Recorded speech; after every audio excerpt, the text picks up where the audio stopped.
হাই বন্ধুসকল, আপোনালোকক আমাৰ ইউটিউব চেনেলৰ অন্য এটা ভিডিঅ'লৈ স্বাগতম জনালোঁ। অৰুণোদয় 3.0 এপ্লাই আৰম্ভ।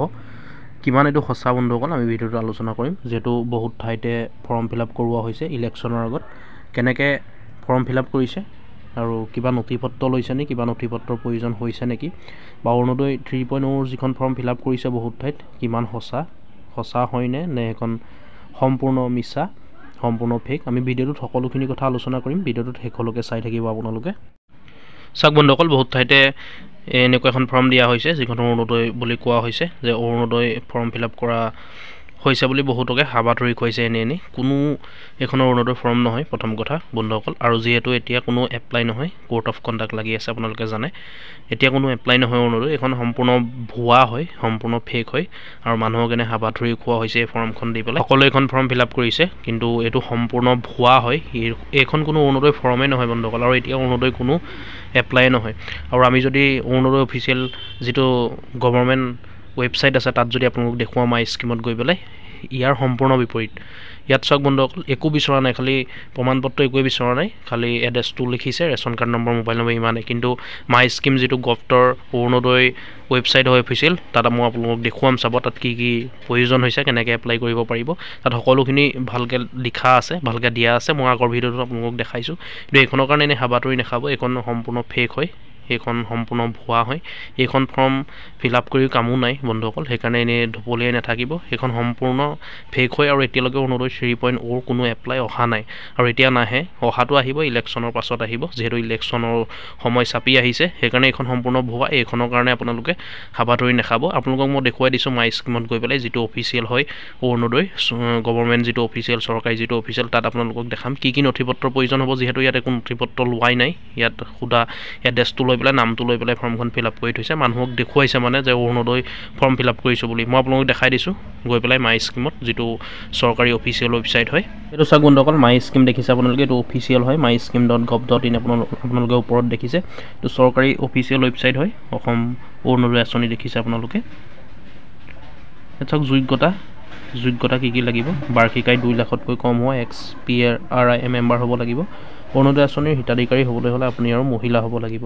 গাঁৱে ভূঞে কুৎসা হাউচত বসবাস কৰা পৰিয়াল। অসম অৰুণোদয় আঁচনিৰ বাবে হিতাধিকাৰী বাছনিৰ সময়ত বিধৱা মহিলা, পৃথক মহিলা, শাৰীৰিকভাৱে অক্ষম ব্যক্তি, অবিবাহিত ছোৱালী, 35 বছৰতকৈ অধিক বয়স আদিৰ বাবে অগ্ৰাধিকাৰ দিয়া হৈছে।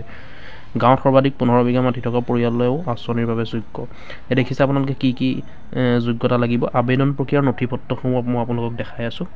এই আবেদন প্ৰক্ৰিয়া দেখিছে, এই আঁচনিৰ বাবে আবেদন কৰাৰ একমাত্ৰ উপায় হ'ল আবেদন পত্ৰৰ জৰিয়তে। আঁচনিৰ সুবিধা ল'বলৈ পৰিয়ালে নিজৰ ঘৰৰ পৰা এগৰাকী মহিলাক মনোনীত কৰিব লাগিব। তাৰপিছত মনোনীত মহিলাগৰাকীৰ সকলো তথ্য তলত দিয়া ধৰণে আবেদন পত্ৰত পূৰণ কৰিব লাগিব।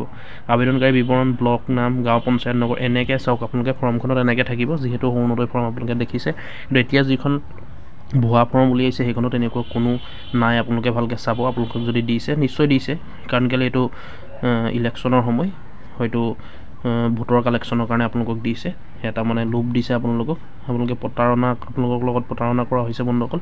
সেইকাৰণে আপোনালোকে সাৱধান হ'ব, আপোনালোক সজাগতা হ'ব, আপোনালোকে এনেই ঢপলিয়াই নাথাকিব। এই দেখিছে আপোনালোকে, ইয়াত সকলোখিনি আছে যিটো ইখন ফৰ্মত নাইকিয়া। ইয়াত যোগাযোগ, মোবাইল, নাম, বয়স, লিংগ, সম্পৰ্ক অৱস্থা, বেংকৰ শাখা, বেংক একাউণ্ট নম্বৰ, বাৰ্ষিক পৰিয়াল। এই ফৰ্মখনত যিখন ফৰ্ম দিছে ভুৱা ফৰ্ম, সেইখনত কোনো বেংকৰ কথা উল্লেখেই নাই। সেয়া দেখিছে আপোনালোকে, ইয়াত কি কি লাগিব, ইয়াত সকলোখিনি লিখা আছে। ইয়াত আপোনালোকেও চাব পাৰিব ইচ্ছা কৰিলে। ইয়াত নথিপত্ৰৰ প্ৰয়োজন, চাওক নথিপত্ৰ কি কি লাগিব। আধাৰ কাৰ্ড, পেন কাৰ্ড, অসমৰ বাসস্থান মানে স্থায়ী প্ৰমাণপত্ৰ, PRC লাগিব, বেংকৰ একাউণ্ট, বেংকৰ পাছবুক দুখন, photo, mobile number, ration card, আয়ৰ প্ৰমাণপত্ৰ অৰ্থাৎ ইনকম চাৰ্টিফিকেট, আত্মঘোষণ প্ৰপত্ৰ, পৰিচয় পত্ৰ, ভোটৰ ID কাৰ্ড, বয়সৰ প্ৰমাণ। যিহেতু এইখিনি বিচাৰিছে, কিন্তু সেইখন যিখন ভুৱা ফৰ্ম ওলাইছে সেইখনত এনেকুৱা ধৰণৰ কোনো ডকুমেণ্টছ লোৱা নাই, খালি এড্ৰেছটো ফিল আপ কৰি থৈ দিছে। এইটো মানে ভোট কালেকশ্যনৰ এটা মানে বুদ্ধি বুলি ক'ব পাৰি বন্ধুসকল। সেইকাৰণে আপোনালোক সজাগ হ'ব। সেইখন কোনো মানে অৰুণোদয় এতিয়ালৈকে নহয়। আৰু প্ৰথম কথা, অৰুণোদয় যিখন আঁচনি হয় ফৰ্ম হয়, সেইখনত কোনো পদুম ফুলৰ চিম্বলে নাথাকে, আপোনালোকে দেখিছে নিশ্চয়। গতিকে আপোনালোকক ইমানটো ইনফৰ্মেশ্যন দিবলগীয়া আছিলে। আপোনালোক সজাগ হ'ব এনেকুৱা ধৰণৰ প্ৰবঞ্চনাৰ পৰা বাচিবৰ কাৰণে মই আপোনালোকক ভিডিঅ'টো বনাই দিছোঁ। কোনো এনেই ধৰিবলৈ নাথাকিব, সেইখন কোনো অৰুণোদয় ফৰ্মেই নহয় বন্ধুসকল। যেতিয়াই আৰম্ভ হ'ব, হয়তো ইলেকশ্যনৰ পাছতহে আৰম্ভ হ'ব, যেতিয়াই আৰম্ভ হ'ব ভিডিঅ'ৰ জৰিয়তে আপোনালোকক জনাই দিম। তাৰ কাৰণে আপোনালোকে চেনেলটো ছাবস্ক্ৰাইব কৰি থ'ব আৰু এনেকুৱা ভুৱা প্ৰবঞ্চনাৰ পৰা আপোনালোকে বাচি থাকিব। ভিডিঅ'টো শ্বেয়াৰ কৰিব যাতে সকলোৱে গম পায়, আৰু ভিডিঅ'টো চাই যদি ভাল পালে লাইক কৰিব, আৰু এনেকুৱা ধৰণৰ আপডেটবোৰ পাই থাকিবলৈ আমাৰ ইউটিউব চেনেলটো ছাবস্ক্ৰাইব কৰি ল'ব। ধন্যবাদ।